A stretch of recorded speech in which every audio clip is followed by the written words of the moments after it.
सावन का महीना भगवान शिव और श्री कृष्ण दोनों के लिए विशेष होता है। सावन में विशेष रूप से श्री कृष्ण और गोपियों की कथाओं का भी महत्वपूर्ण स्थान है। एक पौराणिक कथा जो श्री कृष्ण और सखियों से संबंधित है।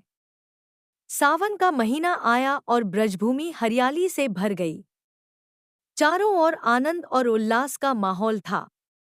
वर्षा ऋतु में गोकुल की गोपियां और ग्वालबाल बारिश में खेलने का आनंद लेते थे। इस मौसम में श्री कृष्ण का मन भी विशेष रूप से उल्लासित रहता था। गोपियां झूलों पर झूलने के लिए वृक्षों पर जाती थीं और अपनी सहेलियों के साथ सावन के गीत गाती थीं। श्री कृष्ण अपनी मुरली की मधुर धुन से सबका मन मोह लेते थे। एक दिन गोपियां मिलकर श्री कृष्ण से झूला झुलाने का अनुरोध करने लगी। श्री कृष्ण ने अपनी प्यारी सखियों की बात मान ली और सबके साथ झूला झूलने लगे। झूलते समय गोपियां श्री कृष्ण के साथ रास रचाती थी और उनके साथ खेलती थी। गोपियों और श्री कृष्ण का यह नटखट प्रेम और उनकी हंसी खुशी का समय पूरे ब्रज में प्रसिद्ध था।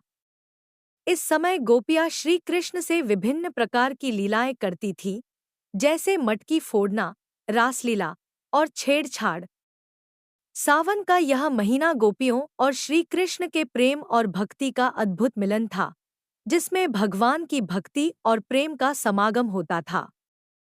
इस महीने में गोपियों की भक्ति और प्रेम श्री कृष्ण के प्रति और भी गहरा हो जाता था और श्री कृष्ण भी अपनी सखियों के साथ इस मौसम का भरपूर आनंद लेते थे।